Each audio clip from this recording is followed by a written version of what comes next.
Let's be honest, discipline has been given a bad reputation.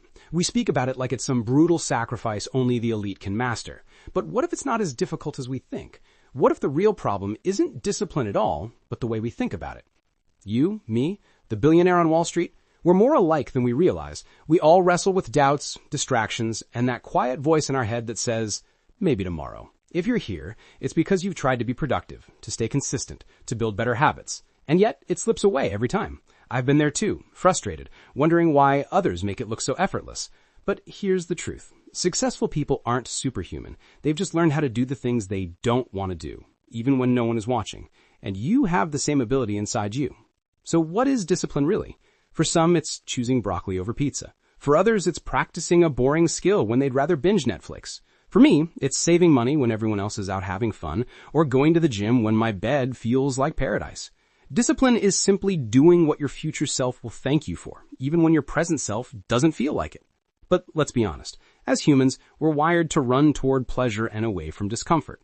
If I offered you a sweet, tasty snack or a bitter one that's good for your health, you'd probably grab the sweet one without hesitation.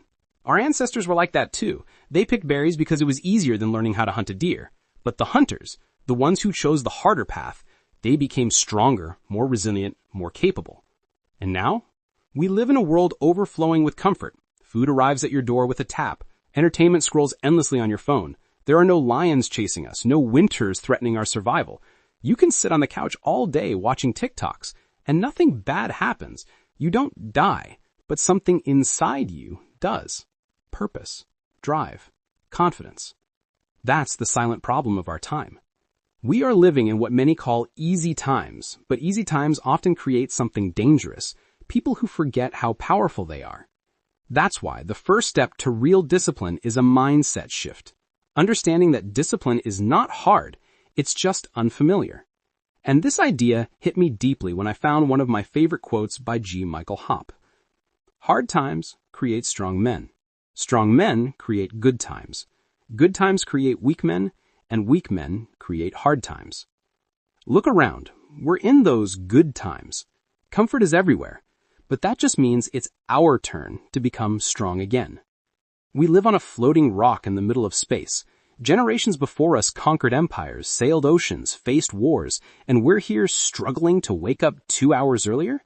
You and I have the same blood running through us, the same potential, the same fire. So where do we start? Step 1. Reconnect with who you really are. If we're not careful, we start living inside other people's thoughts.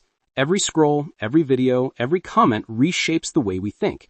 That happened to me. I was constantly consuming, rarely thinking for myself. The easiest way I started reconnecting was simple. I removed the noise. I uninstalled Instagram, TikTok, Reddit. Not forever, just long enough to hear my own thoughts again.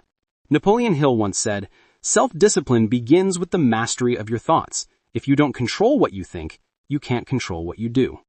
And he was right. Step 2. Redefine who you believe you are. You are not the undisciplined person from yesterday. That version served its purpose, but it doesn't define you anymore. You decide who you become. And yes, that belief, that identity, matters more than you think. If you've made it this far into the video, I want to give you a quick challenge. Write down why you avoid doing the things you know you should do. It sounds simple, maybe even silly, but it forces honesty. And honesty is the foundation of self-discipline. Step 3. Don't underestimate affirmations. I know, affirmations sound cliche. I used to laugh at them too. But I also noticed that doing things the normal way got me nowhere. So I tried them. And surprisingly, they worked. Not because of magic, but because your beliefs shape your actions. When I started telling myself I am someone who gets things done on time, I began to act like it. Science backs this too. Your brain responds to what it repeatedly hears and believes. Step 4. Win the morning. Wake up earlier, but don't do it by sacrificing sleep. Do it by sleeping earlier. It's not about punishing yourself. It's about giving yourself the gift of time, clarity, and quiet victories before the world wakes up. Like Emerson said, he is rich who owns the day. Discipline isn't about perfection. It's about choosing the harder path, not because you have to, but because you can. The question from the beginning, is discipline really that hard? The answer, no. What's hard is forgetting who you truly are. You were built for more. And if you're ready to take the first step, Start today.